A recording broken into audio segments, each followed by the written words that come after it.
राधे राधे। हरे कृष्णा हरि भक्तों, आप सबका फिर से स्वागत है हमारे चैनल कृष्ण दासी प्रीति में। आज की कथा में प्रभु से माँ पूछ रही हैं कि अच्छे लोग क्यों परेशान रहते हैं और बुरे लोग क्यों इतने खुश होते हैं। सब लोग कहते भी हैं ना कि देखिए वो पूजा पाठ नहीं करते हैं लेकिन कितने खुश हैं, और जो पूजा धर्म के मार्ग में चलते हैं उन्हें हर पग पग पे कठिनाइयाँ आती रहती है। तो प्रभु बताते हैं कि जब कोई भी अच्छा इंसान इस दुनिया से जल्दी चला जाता है तो यह सवाल हमारे मन में ज़रूर आता है कि भगवान अच्छे लोगों को अपने पास जल्दी बुला लेते हैं। यह ऐसी भावनात्मक सोच है जिसे हर इंसान ने अपने जीवन में कभी ना कभी महसूस किया होगा। ख़ास तौर पर जब हम किसी ऐसे इंसान को खोते हैं जो बहुत दयालु और सच्चा था, जबकि दूसरी ओर कुछ बूढ़े लोग बिना किसी परेशानी के लंबा जीवन जीते रहते हैं। सनातन धर्म और गरुड़ पुराण में जैसे ग्रंथों में जन्म और मृत्यु के कई गहरे रहस्य बताए गए हैं। इन्हीं रहस्यों में से एक रहस्य यह भी है कि अच्छे लोग की मृत्यु जल्दी क्यों हो जाती है। आइए एक पौराणिक कथा के माध्यम से इस गहरे प्रश्न का उत्तर जानते हैं, जिसे स्वयं भगवान शिव ने माता पार्वती को बताया था। तो आइए प्रिय भक्तों, सुनते हैं इस पार्वती संवाद को। एक समय की बात है, कैलाश पर्वत पर भगवान भोलेनाथ अपनी पत्नी माता पार्वती के साथ बैठे हुए थे। तभी माता पार्वती के मन में एक गहरा प्रश्न उत्पन्न हुआ, जिसे जानने के लिए वह बहुत उत्सुक हुए। उन्होंने भगवान शिव से पूछा कि हे स्वामी, मैं पृथ्वी लोक पर भ्रमण करते हुए देखा है कि जो लोग बहुत अच्छे और धर्मात्मा हैं वे जीवन में अक्सर दुखी और परेशान रहते हैं। उन्हें हर पग पग पे कठिनाइयाँ आती रहती हैं, जबकि जो लोग छल कपट और बुराई करते हैं खुशी से अपना जीवन बिताते हैं उन्हें आनंद ही आता है अपनी ज़िंदगी में। देखने वाले भी सब परेशानी रहते हैं कि ये कैसे हो सकता है। मुझे यह देखकर बड़ा आश्चर्य हुआ। मैं यह भी जानना चाहती हूँ कि अच्छे लोग की मृत्यु इतनी जल्दी क्यों हो जाती है जबकि बुरे लोग लंबा जीवन जीते हैं। क्या इसके पीछे कोई बड़ा रहस्य है। भगवान शिव मुस्कुराते हुए बोले, देवी, आपका प्रश्न अति उत्तम है। अपने समस्त मानव जाति के लिए एक अत्यंत महत्वपूर्ण प्रश्न किया है। मैं आपको इस प्रश्न का उत्तर एक अत्यंत महत्वपूर्ण कथा के माध्यम से बताता हूँ, जिससे आपको ध्यानपूर्वक पूरा सुनना चाहिए। जो भी मनुष्य इस कथा को सुनेगा उसके जीवन में विषय में महत्वपूर्ण ज्ञान प्राप्त होगा और उसके अनेकों कष्टों का निवारण हो जाएगा। माता पार्वती ने कहा, हे स्वामी, आप मुझे वह कथा सुनाइए जो मैं इसे ध्यानपूर्वक सुनूंगी। भगवान शिव कथा सुनाते हुए कहते हैं कि देवी, बहुत समय पहले एक गांव में एक धर्मदत्त नाम एक किसान रहता था। वो अत्यंत सज्जन, दयालु और धर्म परायण व्यक्ति था। वह अपनी भूमि की देखभाल तो करता ही था, साथ ही जरूरतमंदी को सहायता भी करता था। वह भूखों को भोजन कराता था और हमेशा सत्य और अहिंसा के मार्ग पर चलता था। उसकी दया और परोपकार के पूरे गांव में प्रसिद्ध थे। धर्मदत्त एक सुंदर और धर्मपरायण पत्नी थी।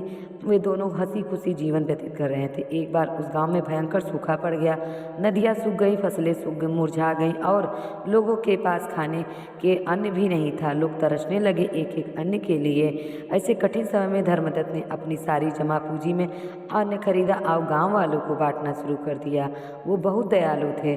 जब किसी ने उससे पूछा कि वह अपने परिवार के लिए अन्न क्यों नहीं बचा रहा है, तो उसने मुस्कुरा कर कहा कि जब मेरा पूरा गांव भूखा है तो मैं अकेले पेट भरकर कैसे जी सकता हूँ। उनकी एक अलग सोच थी। उसकी पत्नी कभी कभी चिंतित होकर कहती थी, हे स्वामी, हमें अपने भविष्य के बारे में सोचना चाहिए। यदि हम इतना अन्न बांट देंगे तो हमारे पास क्या बचेगा। इस पर धर्मदत्त हंसकर उत्तर देता है कि कल की चिंता मैं भगवान पर छोड़ता हूँ। तू कल की चिंता क्यों करती है। आज अगर मैं किसी भूखे की मदद कर सका तो यही मेरा सबसे बड़ा पुण्य है। उसी गांव में कालू नाम का एक अन्य व्यक्ति भी रहता था जो छल कपट और बुराई से लिप्त था।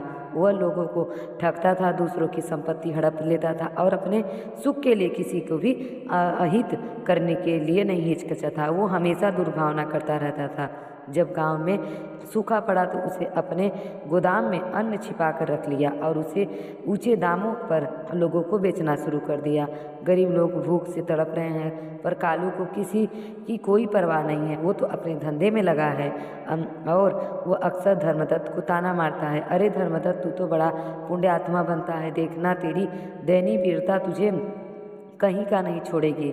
अतः मैं तो तू खुद भूखा रहे मरेगा। लेकिन धर्मदत्त इन बातों पर ध्यान नहीं देता था। वो हमेशा परोपकार का मार्ग पर ही रहता था। वह सभी का सहायता करता था और भूखों को हमेशा भोजन देता था। एक दिन अचानक धर्मदत्त बीमार पड़ गया।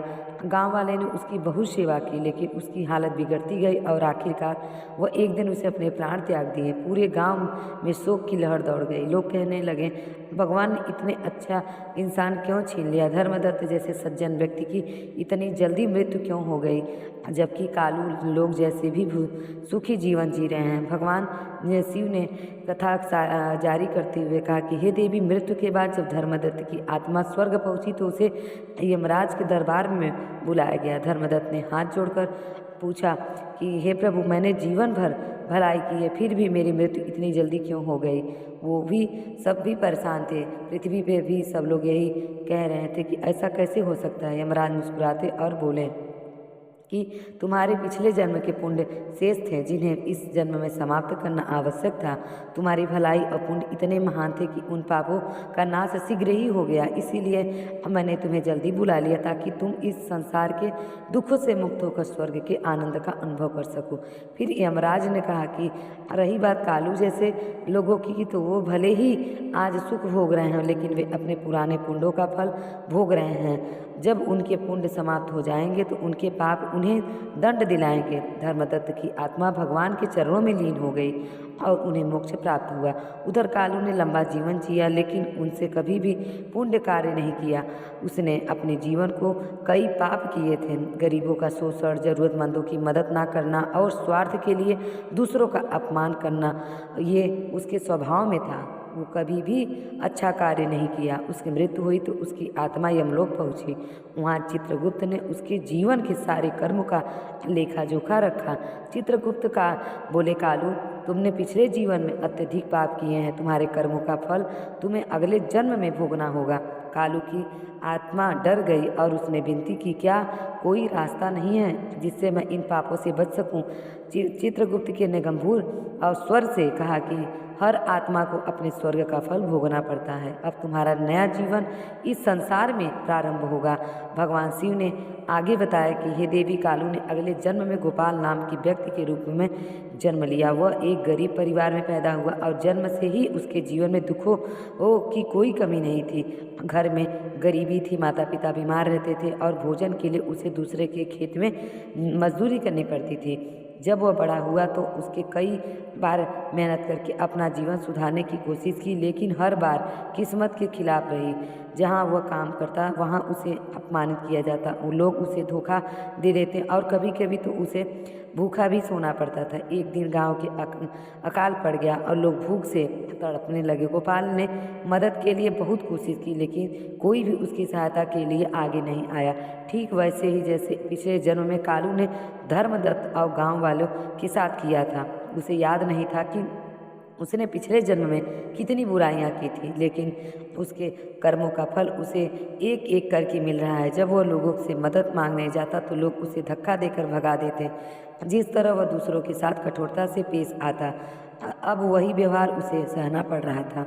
एक दिन गोपाल बहुत बीमार हो गया और गांव वाले के मंदिर में बाहर गिर पड़ा। वहीं से एक साधु गुजर रहे थे। उन्होंने गोपाल को पानी पिलाया और उसकी देखभाल की। जब गोपाल को होश आया तो उसने साधु से पूछा, स्वामी, मेरा जीवन इतना कष्टमय क्यों है? मैंने ऐसा कौन सा पाप किया? साधु ध्यान लगाया और कहा, पुत्र, यह सब तुम्हारे पिछले जन्म के कर्म का परिणाम है। पहले तुमने लोगों को भूखा रखा, उसका शोषण किया और कभी किसी की सहायता नहीं की। अब वही दुख तुम्हें मिल रहे हैं। गोपाल की आंखों में आंसू आ गए और उसने साधु के चरणों में गिरकर कहा, स्वामी, अब क्या कुछ नहीं हो सकता? क्या मैं अपने कर्मों को सुधार नहीं सकता?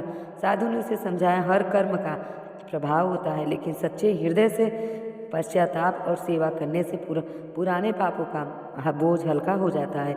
अगर तुम अब अच्छे कर्म करो, दूसरों की मदद करो और सच्चे मन से प्रायश्चित करो, तुम्हारा भविष्य सुधर सकता है। उस दिन से के बाद गोपाल ने अपना जीवन बदल लिया। वह मजदूरी करता, लेकिन जितना भी कमाता उसमें थोड़ा ज़रूरतमंदों को दान करता।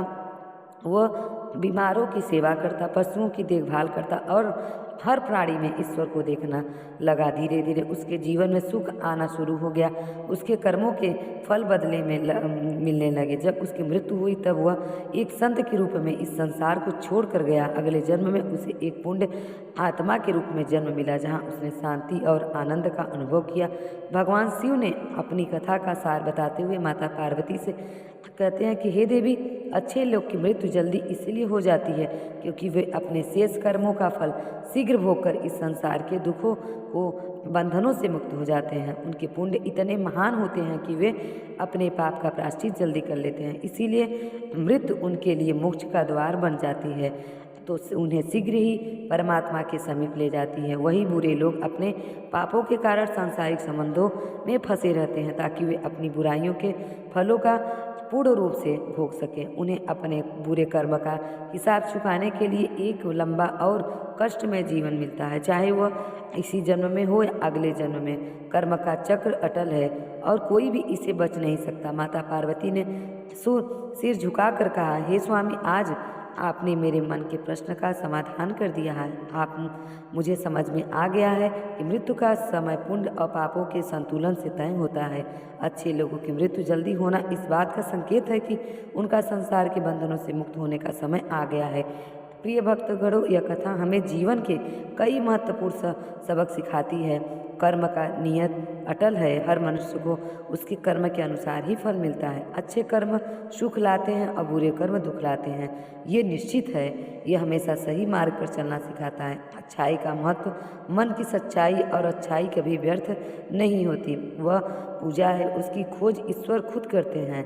आत्ममंथन, हमें समय समय पर आत्ममंथन करना चाहिए ताकि हम अपने गुणों और अवगुणों को पहचान सकें।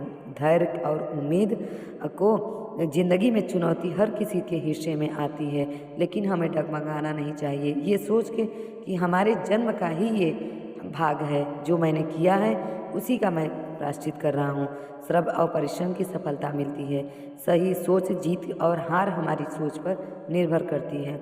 अगर हम ठान लें कि जीत निश्चित है तो प्रिय भक्त जीवन का संघर्ष है, लेकिन अगर हमने कर्मों को सुधार ले तो यह शानदार यात्रा बन जाती है।